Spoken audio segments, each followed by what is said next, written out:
Good morning, good morning. I'm Erin Brinker. And I'm Tobin Brinker. And we are on the Brink, the morning show on KCAA, AM 1050, FM 106.5, and FM 102.3. Thank you for joining us this morning early on a Memorial Day. And we're going to be playing military anthems all day, or throughout the hour. Memorial Day is, don't thank a veteran on Memorial Day. Yeah. Thank a widow. Right. Yeah, Memorial Day is about the soldiers who died protecting our country. As a history teacher, it's got an interesting history. It started sometime after the Civil War, and a variety of just local towns began to have days where everyone in the town would go out and put flowers on the graves or put little flags on the graves for the soldiers who died in the Civil War. And every city was impacted. It was the deadliest war in the history of our country. Everyone knew someone on one side or the other of that war. And so eventually, over time, different states said, we need to make this a little more uniform. So then states began to pass laws to create a day for it. It was originally called Decoration Day, and it only honored Civil War veterans. And then after World War I, people began to say, well, hold on. We lost a lot of guys in World War I. We should honor all of our vets. And that's when it began to morph into what we think of as today as Memorial Day. And in 1971, it became a federal holiday, and they put it on the last Monday in May. Therefore, it would create a 3-day holiday, so people would have the day off. And locally, there's always wonderful events to go to. Our local VFWs often will put on memorial events. They're usually held at cemeteries. Like the Riverside Cemetery. Yeah, the National Cemetery in Riverside.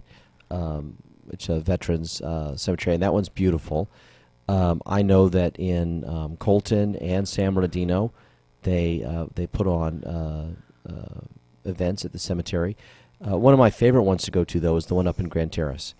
They have built a memorial at Pico Park. There's a Vietnam memorial there. Isn't there a piece of the wall or a replica of the wall in Vietnam? Vietnam War?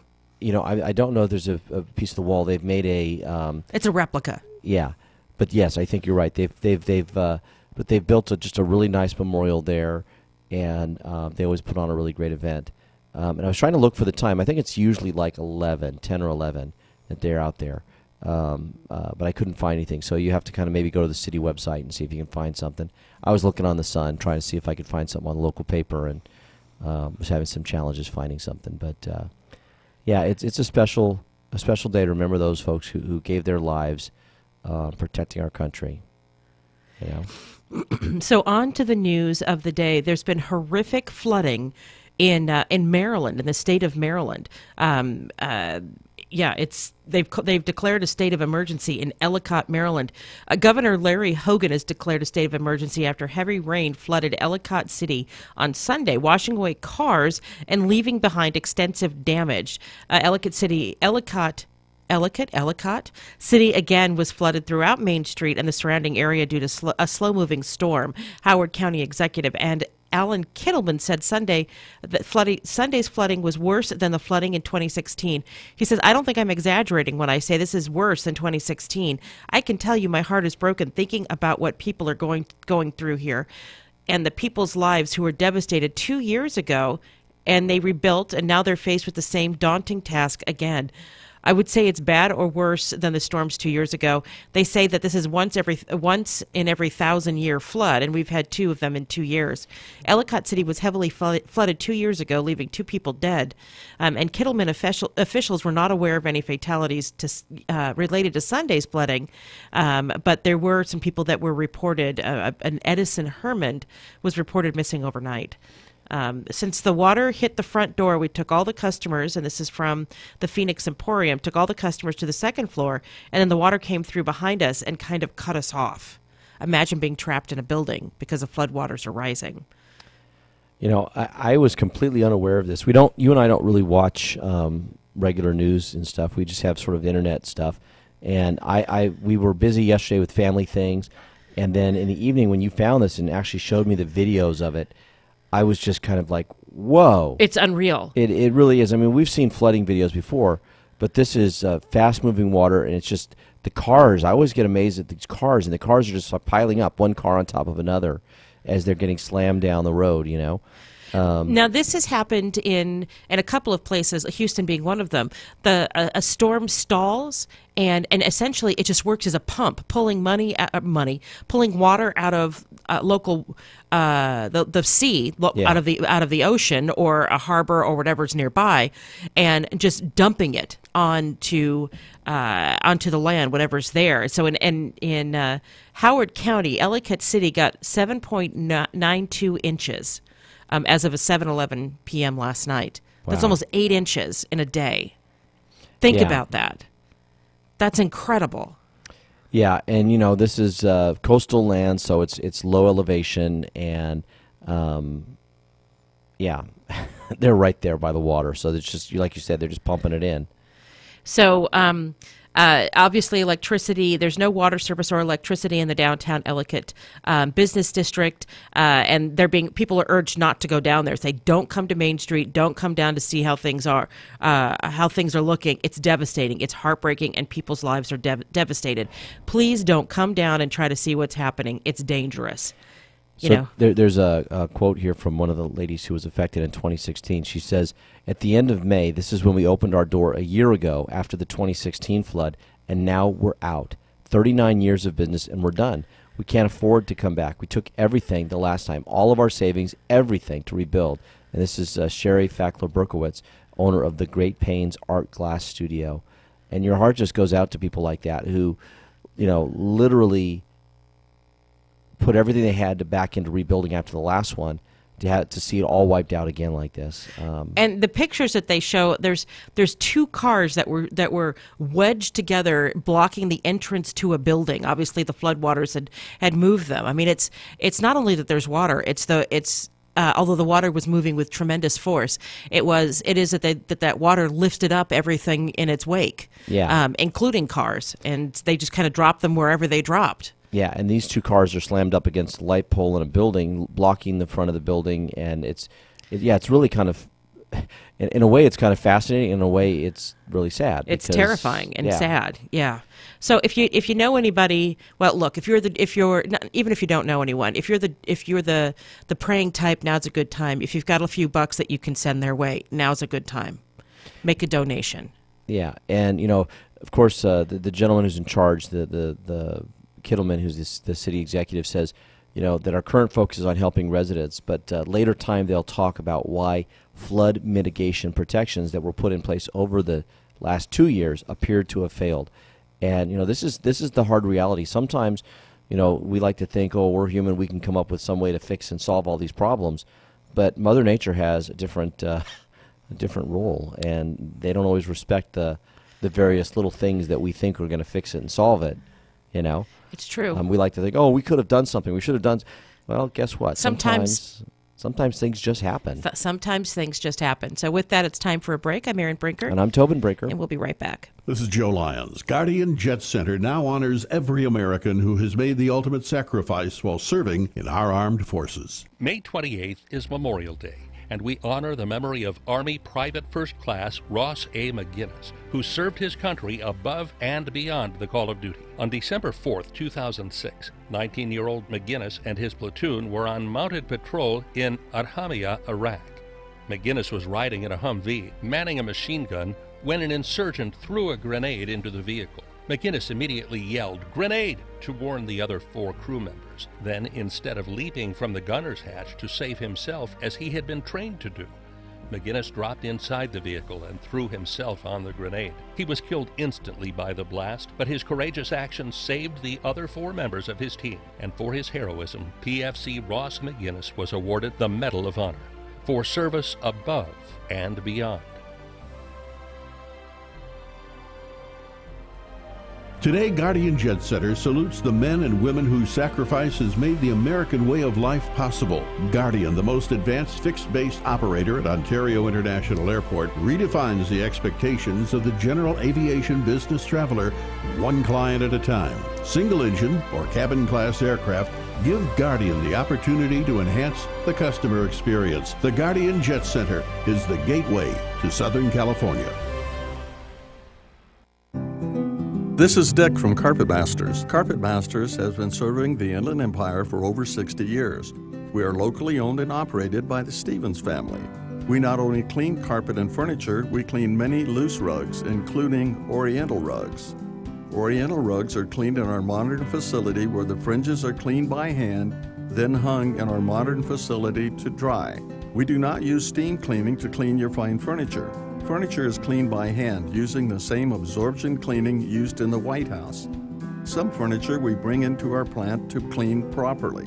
We normally use 2 men on each cleaning job using the extraction method. There is nothing that will clean carpet better for our customers. Our job is to clean properly with quality first. Google Carpet Masters San Bernardino and give us a call, or go to carpetmasterssocal.com.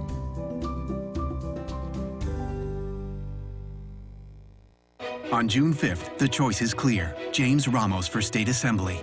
James Ramos is tackling homelessness in our community, finding permanent housing for more than 400 veterans. Now he's helping homeless youth and families find housing. James Ramos is fighting to keep us safe. San Bernardino County Police and Sheriff support James Ramos for Assembly. We need him in the State Assembly, fighting for us. James Ramos for State Assembly. Paid for by People for Better Government Committee of the San Manuel Band of Mission Indians. Not authorized by a candidate or a committee controlled by a candidate. Broadcasting more local radio programs than any other station in California. We are KCAA.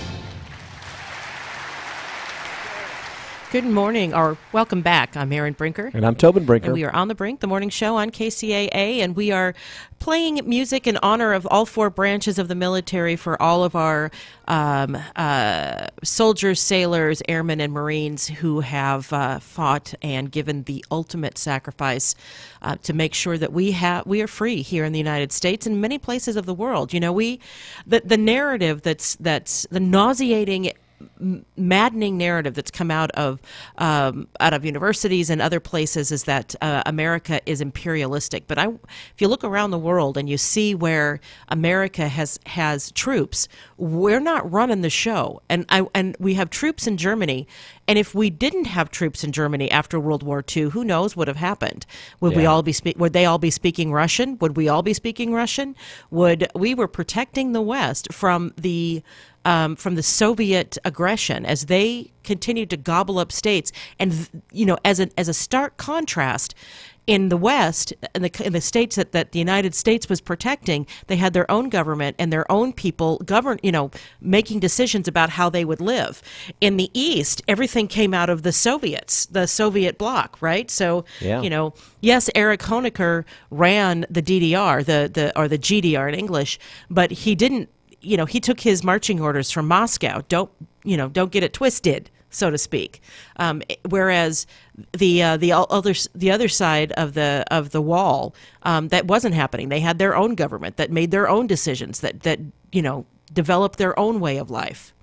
Same thing in the Koreas. You want a stark contrast of what life was like with American liberation versus without?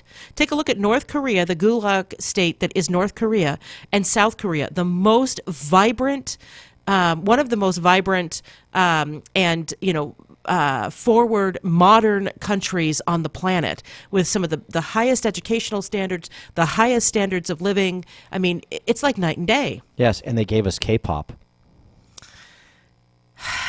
I'm just saying they've got strong cultural stuff going on too.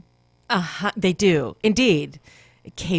That's really fun. It's fun music, Erin. Okay, so you're not talking about the big businesses that come out of Korea. You're not talking about I'm thinking of the car companies and the other companies that are in Korea. How vibrant they are technologically. All of that. You talk about K-pop.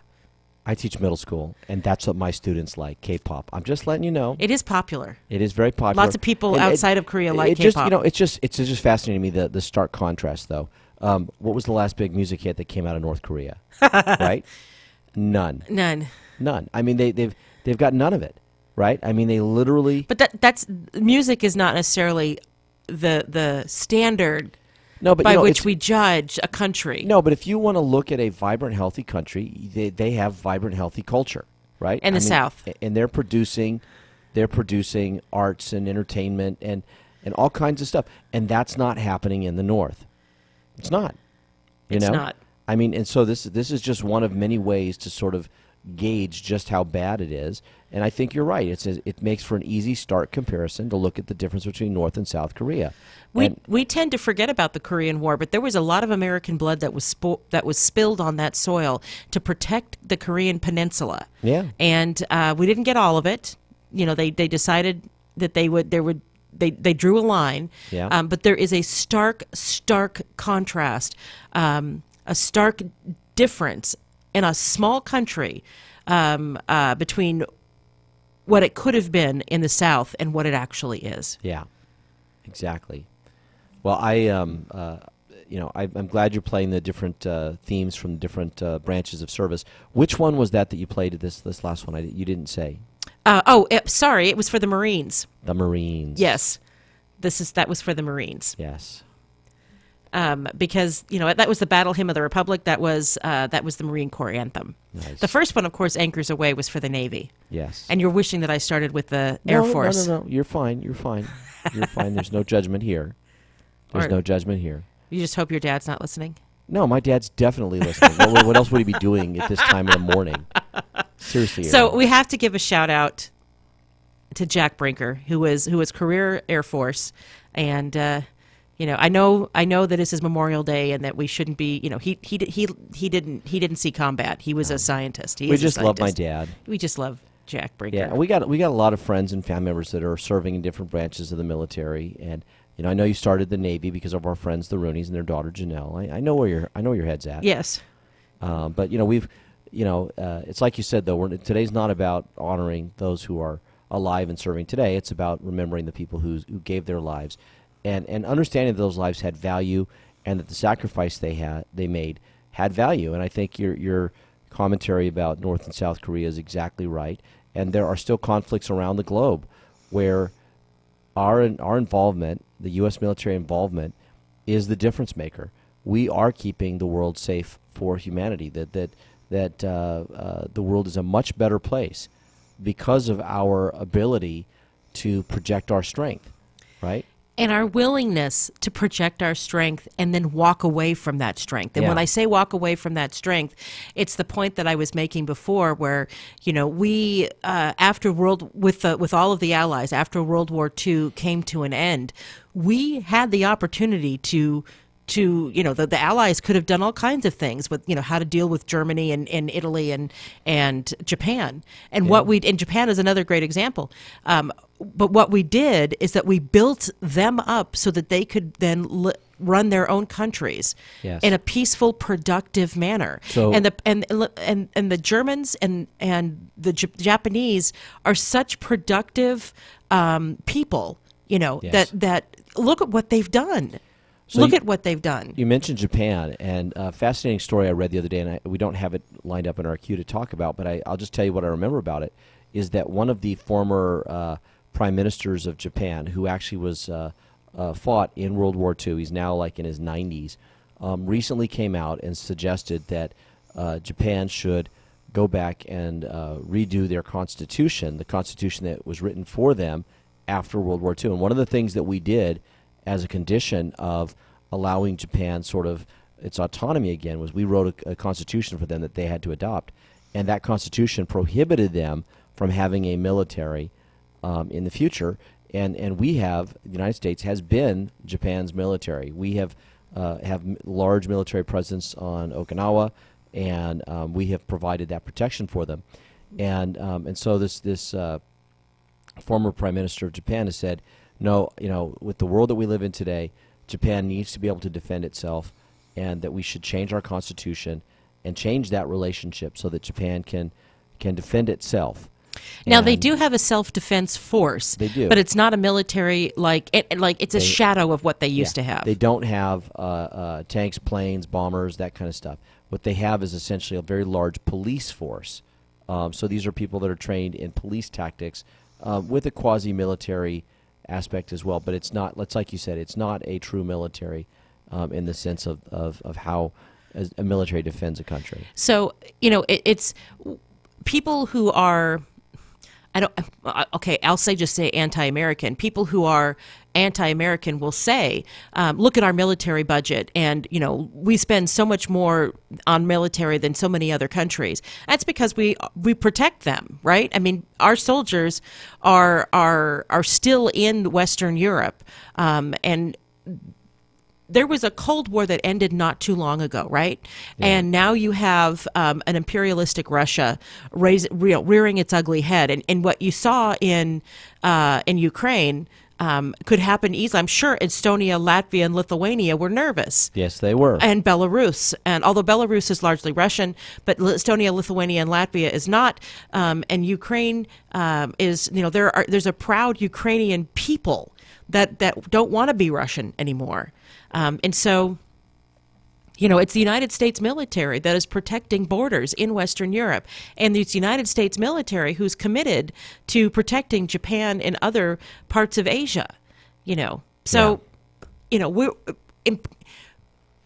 when people call, and this is the other thing that bothers me, when people call President Trump fascist, and then they go on the radio or whatever saying he's a fascist, he's a fascist, he's a fascist. They don't have any idea what fascism means. Right. Because by definition, you would be dead if you were saying those things against the leader. You would be arrested and you would be killed, or you would at least be tortured and put in a gulag. Yeah. You want to look at a fascist state. North Korea is a fascist state. If you laugh too much, you can be jailed in North Korea. If you don't show enough emotion for the dear leader, you can be jailed in North Korea. Yes. So I laughed because I thought of a meme that I saw online the other day where they had a young college student holding up a sign saying something about Trump is fascism, but they had misspelled the word fascism, and like they spelled it F-A-S-H, right? Fascism, and the comment above it for the meme was that, college, where they indoctrinate you with leftist ideas but can't teach you how to spell. That's true. It was funny. and we have to go to a break, but you think about leftism, you think about where communism has taken us, and they'll say, well, that really wasn't communism. Everywhere communism or socialism, and true socialism, where the government controls the means of production, has been tried, it's ended up fascistic. From the Soviet Union to Cuba to North Korea to everywhere it's been tried. Yeah. So with that, it's time for a break. I'm Erin Brinker, and I'm Tobin Brinker, and we are on the Brink, the morning show on KCAA. We'll be right back. KCAA Loma Linda, 1050 AM, 106.5 FM, and now 102.3 FM.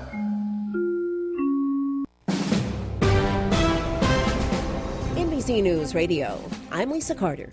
Mother Nature in control as two dangerous storms threaten millions of Americans along the Gulf Coast and the East Coast on this Memorial Day. Subtropical storm Alberto is expected to hit the northern Gulf Coast sometime today. Florida Governor Rick Scott. The big thing is down here, everybody's got to watch. These things are unpredictable. The National Hurricane Center says the storm is carrying a chance of tornadoes and up to a foot of rain into Florida and parts of Georgia, South Carolina, and Alabama. Meanwhile, another storm system already making life miserable in the mid-Atlantic. A state of emergency is in effect for Ellicott City, Maryland, west of Baltimore. Flash flooding has swept away cars, and there are reports that at least one person is missing. That same area was hit by deadly flooding 2 years ago. And President Trump will take part in a wreath-laying ceremony at Arlington National Cemetery on this Memorial Day. The ceremony at the Tomb of the Unknown Soldier starts at 11 a.m. Eastern Time. Lisa Carter, NBC News Radio.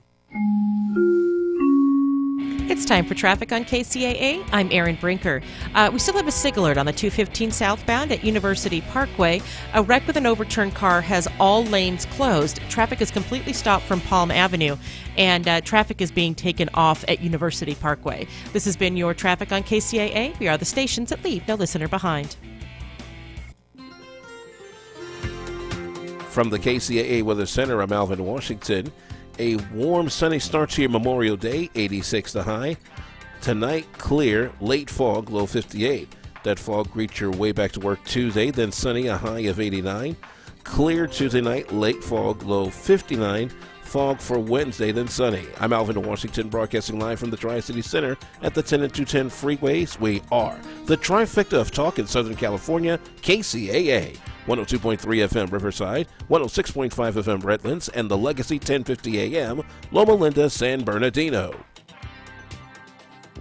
This is Joe Lyons. Guardian Jet Center now honors every American who has made the ultimate sacrifice while serving in our armed forces. May 28th is Memorial Day, and we honor the memory of Chaplain Emil J. Capone, who served his country above and beyond the call of duty. Capone was serving with the 3rd Battalion of the 8th Cavalry Regiment near Unsan, Korea. Chinese Communist forces were closing in on the American position. Capone exposed himself to direct enemy fire, moving from foxhole to foxhole to encourage the men and carry the wounded to safety.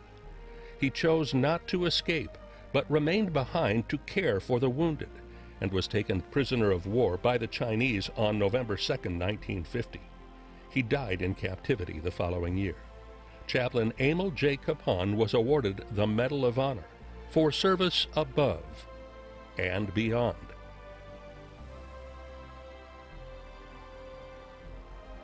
Today, Guardian Jet Center salutes the men and women whose sacrifice has made the American way of life possible. Guardian, the most advanced fixed-base operator at Ontario International Airport, redefines the expectations of the general aviation business traveler, one client at a time. Single-engine or cabin-class aircraft give Guardian the opportunity to enhance the customer experience. The Guardian Jet Center is the gateway to Southern California. In the Inland Empire, you know how much it means to have neighbors you can count on, like the Cookout Kings who invite you over every weekend for Burger Palooza. Well, here's another good neighbor you can count on, State Farm agent Joe Amlani. He and his team are here to help life go right when you combine your home and auto insurance, which can save you money and time. So combine home and auto and start the savings rolling. Call State Farm agent Joe Amlani, 909-894-4619 today.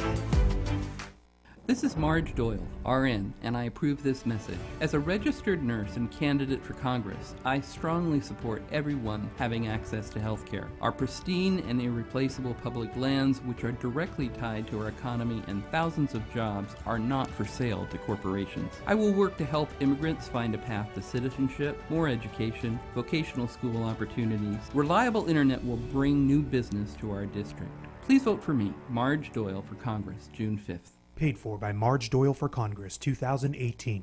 Hey, this is Gary Garver. You know, I've been having trouble getting a good night's sleep lately. Maybe you have too. Well, if you have been, South Pacific Sleep Lab can help you out. South Pacific Sleep Lab provides a personal study to help you find out how to get a great night of sleep. I've been having sleeping issues during the night lately for a number of reasons. South Pacific Sleep Lab evaluated me with an overnight study of my sleep pattern. With their professional staff, they were able to provide me with a diagnosis of my sleep pattern, and ever since, I haven't had much of a problem getting a great night of sleep. South Pacific Sleep Lab has locations throughout Southern California, including one in Fontana, and they will provide transportation to any of their locations at no cost to you. South Pacific Sleep Lab can help you out 24 hours a day, 7 days a week. Just give them a call at 844-SAD-5050 to schedule your appointment today. That's 844-SAD-5050. KCAA is your CNBC News affiliate. We're the station that gets down to business.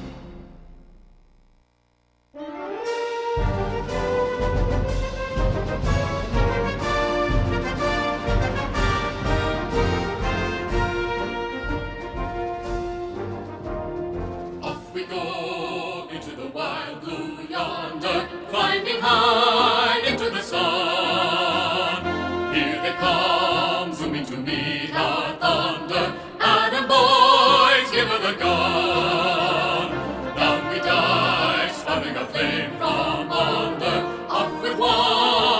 the roar. We live in fame, we'll go down in flame. Nothing will stop the U.S. Air Force. Welcome back. I'm Erin Brinker. And I'm Tobin Brinker. And we are on the Brink, the morning show on KCAA, AM 1050, FM 106.5, and FM 102.3. We're playing the U.S. Air Force song, giving a tribute to all four branches of their military, the soldiers, sailors, airmen, and Marines. Apparently, I can't say that out of order, who lost their lives for all of the wars since the Revolutionary War. People who gave the ultimate sacrifice so that we could have the country that we live in. And let me say, people say that freedom isn't free, and it's not. But I don't know that anybody takes the time, or that many people take the time to think about what that really means. That means that your freedom was purchased by the blood of someone else. Yeah. And we're running these vignettes telling stories about war heroes, people who sacrificed themselves so that the objective could be met, right? And that was in World War II or Korea or Vietnam or the Gulf War. These stories we've been playing since throughout last week, the last couple of weeks, because we want you to remember that these were real people with real stories. They had real families who missed them, who would never see them again, because these men were made the ultimate sacrifice, men and women. Yes, indeed. Yes, indeed. So I want to play. It's the Cold War. For those of you who are younger, who don't remember what the Cold War was like, imagine thinking that nuclear war was imminent, and not in the way that we kind of got a scare with North Korea, but with the Soviets. They had missiles. They had intercontinental ballistic missiles. They had enriched uranium. They made nuclear weapons, and they were all pointed at us. And so there was this fear basically from the end of World War II until that wall came down. Well, 89 for Germany and 91 for the fall of Soviet Russia, where we didn't know was there going to be nuclear war. And there were several times in there, especially in the early 80s, where we really thought, oh my gosh, this is going to happen. In the 60s and 70s, they had drills, or 50s, 60s, and 70s. Yep. They had drills in schools for nuclear bombs, right? So duck and cover under your desk, like that was going to do something. And so this was a real threat. And so I want to play for you all Ronald Reagan's speech at the Berlin Wall, where he made that famous statement, "Mr. Gorbachev, tear down that wall." Listen.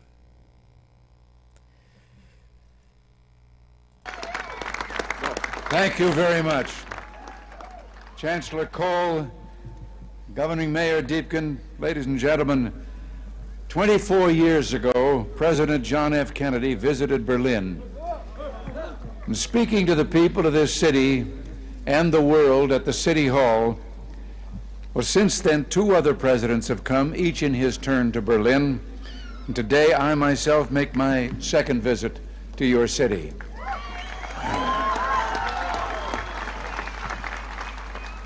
We come to Berlin, we American presidents, because it's our duty to speak in this place of freedom. But I must confess, we're drawn here by other things as well, by the feeling of history in this city, more than 500 years older than our own nation, by the beauty of the Grunwald and the Tiergarten, most of all, by your courage and determination.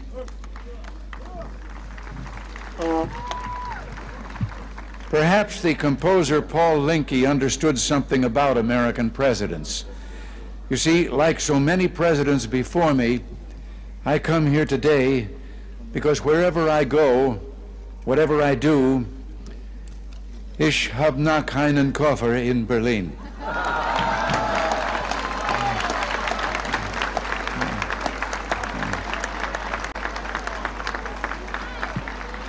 Our gathering today is being broadcast throughout Western Europe and North America. I understand that it is being seen and heard as well in the East. To those listening throughout Eastern Europe, I extend my warmest greetings and the goodwill of the American people. To those listening in East Berlin, a special word. Although I cannot be with you, I address my remarks to you just as surely as to those standing here before me. For I join you, as I join your fellow countrymen in the West, in this firm, this unalterable belief, es gibt nur ein Berlin.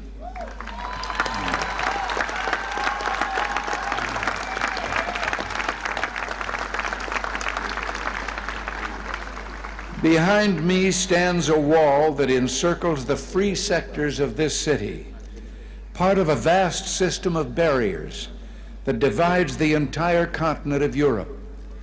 From the Baltic south, those barriers cut across Germany in a gash of barbed wire, concrete, dog runs, and guard towers. Farther south, there may be no visible, no obvious wall, but there remain armed guards and checkpoints all the same. Still a restriction on the right to travel. Still an instrument to impose upon ordinary men and women the will of a totalitarian state. Yet it is here in Berlin where the wall emerges most clearly. Here, cutting across your city, where the news photo and the television screen have imprinted this brutal division of a continent upon the mind of the world. Standing before the Brandenburg Gate, every man is a German, separated from his fellow men.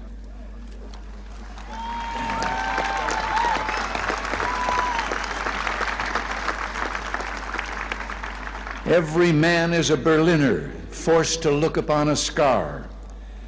President von Weizsäcker has said the German question is open as long as the Brandenburg Gate is closed.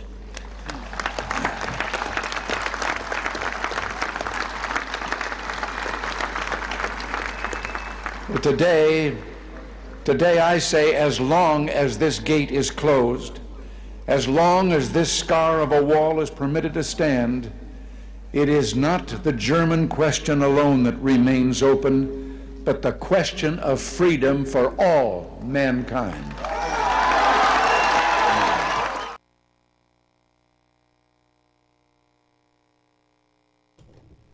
So that particular video did not have the Mr. Gorbachev tear down this wall. They cut it off at a very interesting spot. Right. So Mr. Gorbachev, that was still coming. Mr. Gorbachev, tear down this wall. Hang on, let me continue to play. And see, yeah, that's very strange. I don't know why it stopped there. It's still a beautiful speech, though. It is a beautiful speech, and forgive me, Mr. Gorbachev. Here, I'm going to see if I can play another one.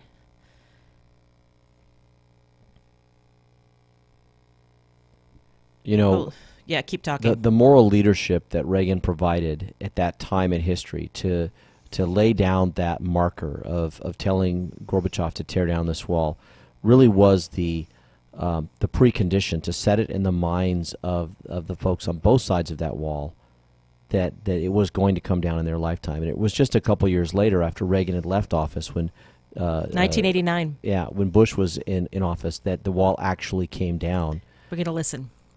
We welcome change and openness, for we believe that freedom and security go together, that the advance of human liberty can only strengthen the cause of world peace. There is one sign the Soviets can make that would be unmistakable, that would advance dramatically the cause of freedom and peace. General Secretary Gorbachev, if you seek peace, if you seek prosperity for the Soviet Union and Eastern Europe, if you seek liberalization, come here to this gate. Mr. Gorbachev, open this gate.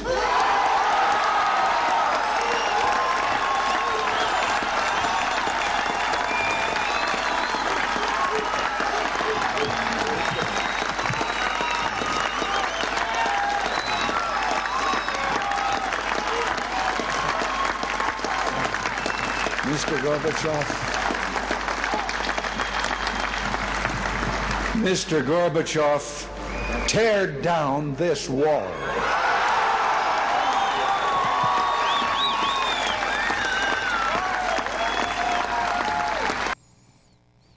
So with that, let's take a break. I'm Erin Brinker. And I'm Tobin Brinker. And we'll be right back. This is Joe Lyons. Riverside Municipal Airport would like to now honor every American who has made the ultimate sacrifice in our armed forces. May 28th is Memorial Day, and we remember Army Captain William D. Swenson, who served his country above and beyond the call of duty. On September 8, 2009, in Kunar Province, Afghanistan, Swenson and his team were on foot en route to a meeting with village elders when they were ambushed by 60 enemy fighters who bombarded them with rocket-propelled grenades, mortar, and machine gun fire. Swenson immediately returned fire, at the same time calling in and directing suppressive fire and aviation support. Several soldiers were injured and killed in the ensuing battle, and Swenson repeatedly risked his own safety as he rendered medical aid, assisted in evacuations, and recovered the fallen. For his leadership and bravery, William D. Swenson was awarded the Medal of Honor for service above and beyond. This Memorial Day, the Riverside Municipal Airport salutes Americans' veterans, honoring especially all of those who have made the ultimate sacrifice. Riverside Airport, itself a Civil Air Patrol site, works with 2 universities offering aviation degree programs, tower-controlled ILS, 6 flight schools, and an A&P school. Riverside Municipal also salutes the city's own National Cemetery. To all who have served above and beyond, to those who have slipped the surly bonds of earth, a heartfelt thank you from Riverside Municipal Airport. On June 5th, the choice is clear. James Ramos for State Assembly. James Ramos is tackling homelessness in our community, finding permanent housing for more than 400 veterans. Now he's helping homeless youth and families find housing. James Ramos is fighting to keep us safe. San Bernardino County Police and Sheriff support James Ramos for Assembly. We need him in the State Assembly fighting for us. James Ramos for State Assembly. Paid for by People for Better Government Committee of the San Manuel Band of Mission Indians. Not authorized by a candidate or a committee controlled by a candidate. It's not just a home or a car. It's the 5 hours you spend in the kitchen mastering your epic wing recipe and the 3-hour family road trip to the tailgate party. While other insurance companies just see them as bundles or combos, State Farm agent Joe Amlani sees your home and car as the time and memories you put into them. Joe understands what your things really mean to you, and he's here to help you give them the protection that they deserve. Call State Farm agent Joe Amlani in Redlands for your home and auto insurance today. This is Marge Doyle, RN, and I approve this message. Mixed status families are being torn apart every day. Dreamers pay $11 billion a year in taxes. We must stop destroying families, communities, and our economy. I, like most Americans, come from an immigrant family. I support Marge Doyle for Congress because she will fight for immigrants to have a path to citizenship and help create immigration policies to keep families together. Please vote for Marge Doyle for Congress on Tuesday, June 5th, because our families depend on it. Paid for by Marge Doyle for Congress, 2018. The Tri-City Shopping Center in Redlands is serving up some really cool ice cream at La Micho Acana. Then get your chocolates and other delights from C's Candies. Moms and future moms who visit the mall can cool off and relax while they get treated like royalty at Shiny Nails or Francis Nails and then pampered at Texture Hair. The Tri-City Center is filled with retailers who care about you. Shop at the Tri-City Center in Redlands and see why they call it the Mall with a Heart. KCAA.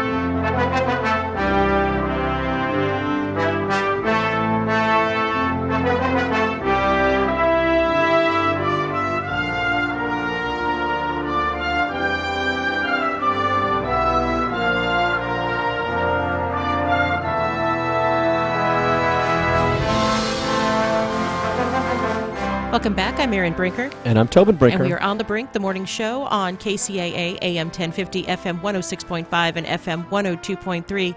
This is Army Strong, the theme of the United States Army, and this one gives me goosebumps. We've been playing the anthems from all four branches of the United States military for all of the soldiers, sailors, airmen, and Marines who gave the ultimate sacrifice.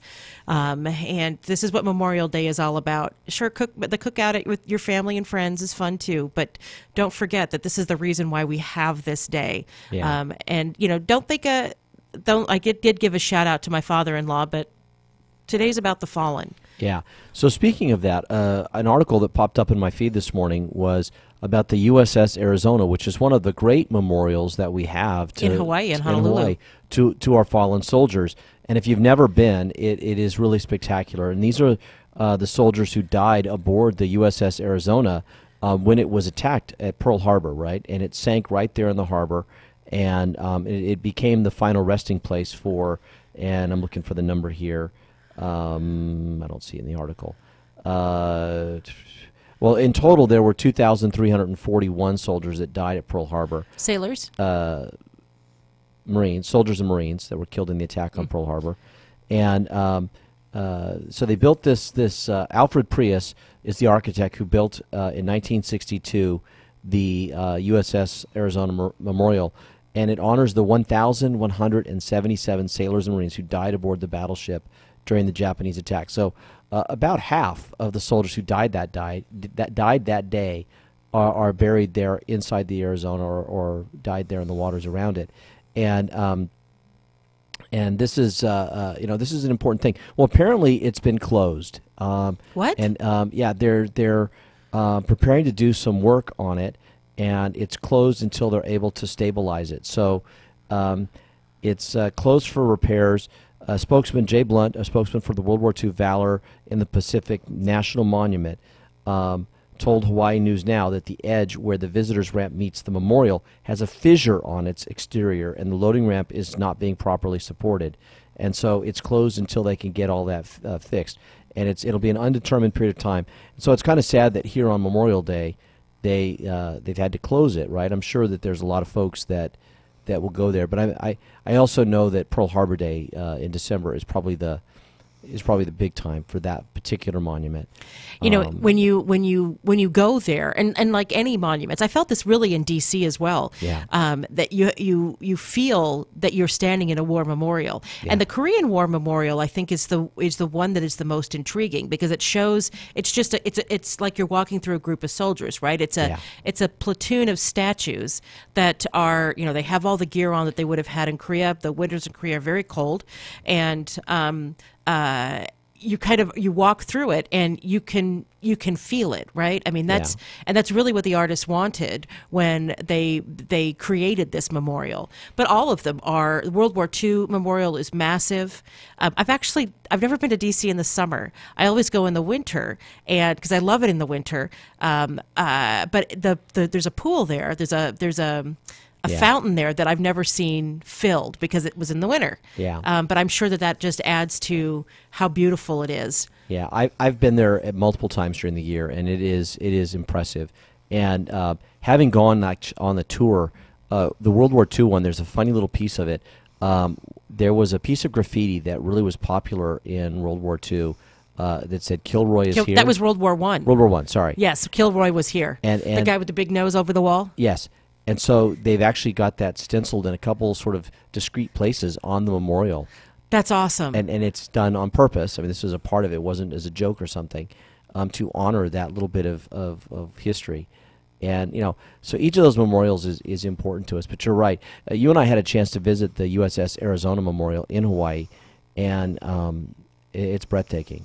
Yeah, and you get the feeling that it's a tomb as well as a monument, right? Yeah. I mean, it's people. There are people who are still down there. Yeah. And that was their final resting place is inside the ship, in the harbor because it was sunk by the Japanese surprise attack. And for me, the biggest one that I think had the most emotional impact on me was Arlington.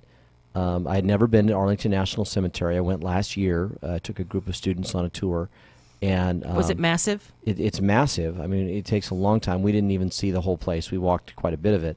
But the Tomb of the Unknown Soldier, the changing of the guard, that ceremony, it just takes your breath away because, there's so many soldiers whose remains were brought back from the wars and are unidentified. And of course today we're getting better at it because we have DNA.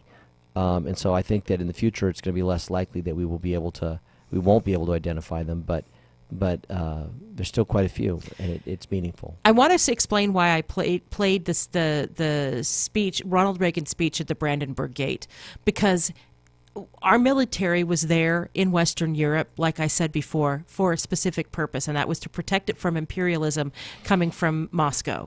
And we did it. Our military did it, and he was standing. He made that speech surrounded by German leadership, their West German leadership, right? So that he was surrounded by people who were actually running the country that we were protecting. We weren't imperialist because we were there just protecting them. Yeah. We didn't tell them how to govern. We helped them build their. After World War II, we helped them. We used American tax dollars to build up their country as we did in Japan, and. Now there are the most vibrant economy in Western Europe. And it's not just us that gets the credit, but I'm tired of the narrative that says that the United States is an imperialistic force. I'm tired of it. Yeah. We didn't conquer them and rule over them and subjugate them. We didn't. We freed them. We encouraged their growth and development, and we protected that freedom.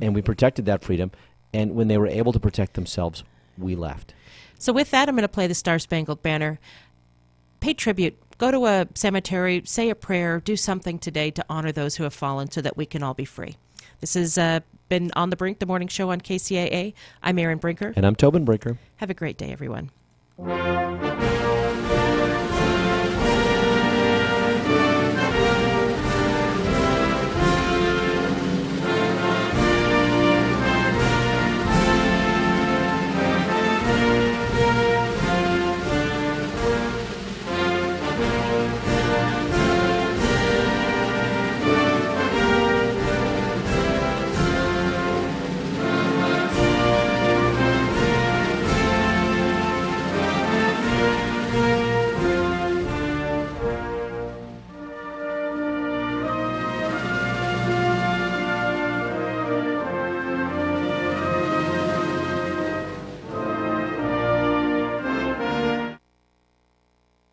KCAA Loma Linda, 1050 AM, 106.5 FM, and now 102.3 FM. I'm Contessa Brewer at